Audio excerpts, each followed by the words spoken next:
Assalamualaikum Sobat Football United, ringan amatiran ala gua. Ya, mungkin ada sebagian fans yang menyesali terkait dengan peluang dari Harry Maguire di detik-detik akhir di pertandingan menghadapi Liverpool.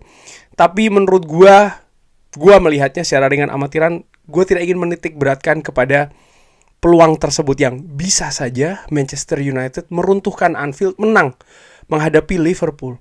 Tapi yang ingin gue lihat adalah, atau yang ingin gue katakan ya, yaitu terkait dengan situasi pertandingan sebelum kick off dilakukan. Manchester United jauh sangat tidak diunggulkan. Bahkan narasi-narasi prediksi Manchester United akan kalah, dibantai, kalah telak dan lain-lain, ini banyak sekali ya. Dan menurut gue hal tersebut sebenarnya dalam tanda kutip beralasan. Kenapa? Melihat performa dua tim yang bertanding, Liverpool serta Manchester United. Manchester United 4 kekalahan beruntun di semua ajang kompetisi. Bahkan Manchester United kalah di kandang sendiri menghadapi Newcastle, kalah menghadapi tim yang sedang berjuang lolos dari degradasi, Wolves. Manchester United gagal untuk mencetak gol selama beberapa pertandingan terakhir dibandingkan dengan Liverpool. Mereka menang sangat telak di London menghadapi West Ham. Pertandingan terakhir di Anfield, mereka menundukkan Leicester, padahal mereka sempat tertinggal dulu. Di papan klasemen, mereka unggul sangat jauh dibandingkan dengan Manchester United, dan mereka pun juga memiliki jarak yang sangat nyaman saat ini dengan peringkat kedua. Liverpool merupakan pemuncak klasemen saat ini. Manchester United datang ke Anfield menurut gue dengan, ya, secara realistis, pesimisme yang juga tinggi bahkan dari fansnya sendiri. Dan menurut gue secara ringan amatiran hal tersebut normal, dalam tanda kutip bahkan bisa dikatakan wajar ya, melihat itu tadi hal-hal yang gue katakan. Tapi fantastis bagaimana Manchester United, fenomenal penampilan yang ditunjukkan di atas lapangan. 15 menit awal Manchester United tampil meragukan menurut gue ya. Ada dua peluang dari Liverpool. Cody Gakpo one-on-one dengan Andre Onana. Lalu Andre Onana berhasil menggagalkan peluang dari Alexis McAllister 2 menit setelahnya. Bagaimana Liverpool menurut gue melakukan kombinasi di awal sepertiga akhir pertahanan Manchester United. Dan pada saat itu, ya, sepertinya dalam tanda kutip memang pertandingan akan berjalan sesuai dengan prediksi. Tapi ternyata dinamika berganti, pertandingan terus berjalan. Manchester United menurut gua secara ringan amatiran di babak pertama Manchester United tampil bagus. Kalau tidak justru mereka mampu mengimbangi Liverpool ya. Mereka juga memiliki peluang pada akhirnya. Mereka memiliki one-on-one Rasmus Højlund, Manchester United. Lalu juga bagaimana crossing dari Diogo Dalot yang gagal disempurnakan oleh Ahmad di babak pertama. Lalu bagaimana Manchester United juga berani mengontrol pertandingan, memainkan possession. Manchester United datang ke Anfield dengan situasi carut-marut di pertandingan sebelumnya. Mereka tidak tampil low block, mereka tidak menumpuk pemain di daerah sendiri. Iya, Ruben Amorim menyiapkan 5 back, 4 gelandang dan 1 penyerang, tapi mereka tidak secara statis tampil bertahan. Mereka menurut gue tampil sangat dinamis, agresivitas, determinasi juga bagus. Sehingga apa? Liverpool nampak kesulitan dengan permainannya sendiri. Dan menurut gue ini seperti di luar prediksi. Di sisi lain, Liverpool juga tidak tampil dalam performa yang baik di babak pertama. Iya, mereka akhirnya tampil jauh lebih baik di babak kedua. Tapi Manchester United pun juga demikian. Manchester United terakhir kali mencetak gol di Anfield itu di tahun 2018. Lalu terakhir kali Manchester United menang di Anfield itu tahun 2016. Pertandingan kali ini Manchester United mampu mencetak 2 gol. Bahkan sangat dekat sekali mencetak gol ketiga sekaligus memberikan kemenangan. Tapi sekali lagi seperti gue katakan di awal ya, bukan di situ poin perhatiannya. Gue lebih menitik beratkan bagaimana sikap para pemain, attitude para pemain, karakter di atas lapangan jauh lebih baik jika dibandingkan ketika menghadapi Newcastle dan juga menghadapi Wolves. Lalu bagaimana pendekatan strategi juga dari Ruben Amorim di pertandingan ini. Mungkin karena Ruben Amorim memiliki satu sepekan untuk melakukan persiapan latihan dengan tim, dan ini ternyata memberikan efek yang sangat signifikan di atas lapangan tadi. Memasuki babak kedua, Manchester United tidak tampil kendor. Mereka bahkan mampu unggul duluan melalui gol dari Lisandro Martinez. Kredit kepada Bruno Fernandes. Gue akan berbicara lebih banyak nanti ya di konten terkait dengan rating pemain. Gol yang sangat mencetak gol seperti itu di Anfield itu fantastis sih menurut gue. Sudut yang tidak begitu lebar tapi tendangan sangat keras. 1-0. Liverpool setelahnya mampu menyamakan kedudukan. Ada proses gol yang menurut gue terjadi karena lemahnya koordinasi di lini belakang. Dan menurut gue ya Manchester United, inilah kenapa butuh latihan, butuh rutinitas. Tahu siapa jaga siapa, tahu posisi, tahu momen situasi harus berbuat apa.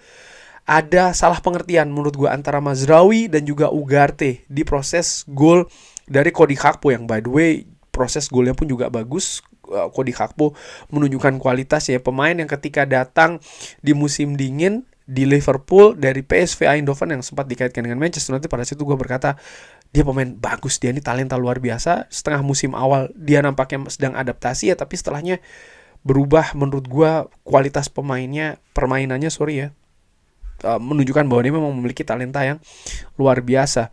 Lalu Liverpool berbalik unggul, penalti dari Mohamed Salah. Ada situasi yang menurut gue tidak beruntung ya dari Matthijs de Ligt.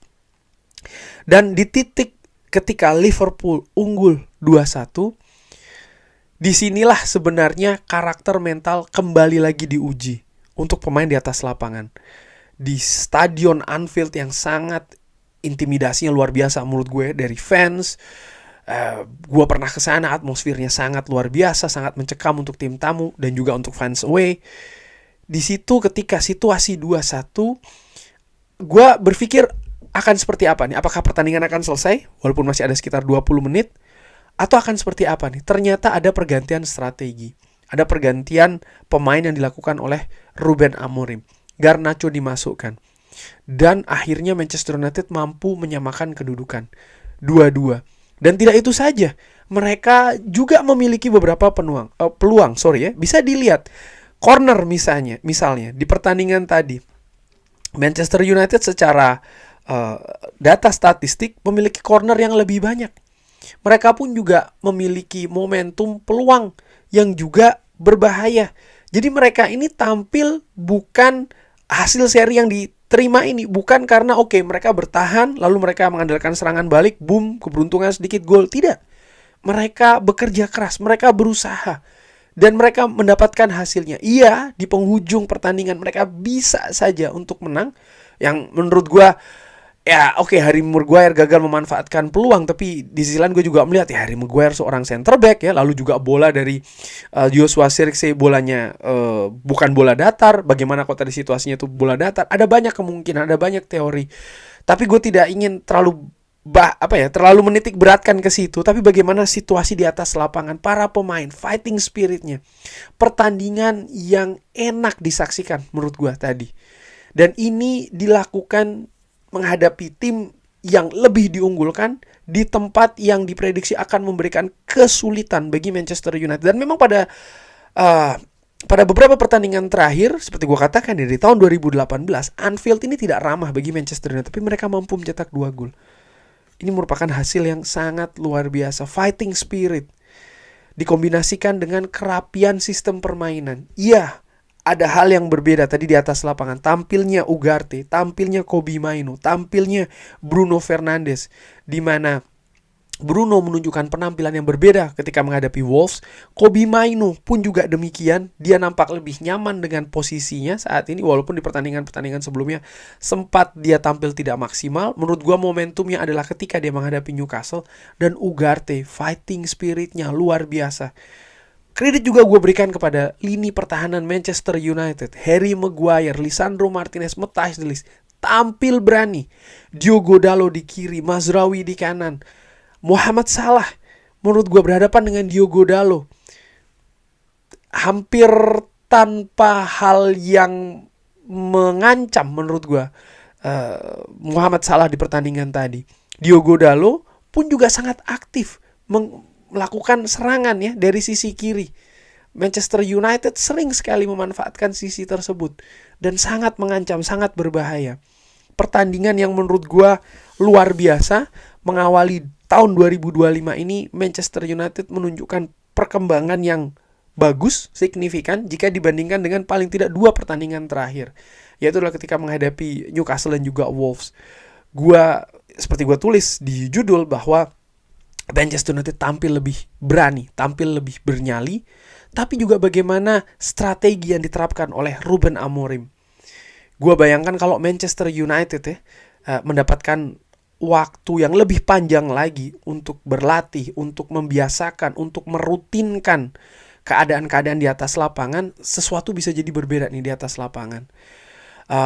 Ada juga faktor yang gue sukai di atas lapangan adalah ketika Joshua Zirkzee tampil dan dia mendapatkan support, dia mendapatkan applause dari away fans, yang menurut gue itulah yang seharusnya diberikan dari fans kepada para pemainnya, kepada manajernya, support, bukan hinaan, bukan cacian, apalagi serangan. Karena hal-hal tersebut tidak membantu sama sekali, tidak membantu performa individu pemain, yang ujung-ujungnya juga tidak membantu performa dari tim itu sendiri. Tapi support, kesabaran, itu yang dibutuhkan. Luar biasa ini membalikkan banyak prediksi, banyak perkirakan. Fantastis penampilan dari Manchester United malam ini, mampu menahan pimpinan klasemen Liverpool, bahkan mereka sangat dekat untuk bisa memenangkan pertandingan. Bagaimana menurut Sobat Subuh United situasi tadi? Seperti biasa silakan drop di kolom komen. Terima kasih sudah menyaksikan. Jangan lupa like, share, dan juga subscribe. Wassalamualaikum warahmatullahi wabarakatuh. Thank you.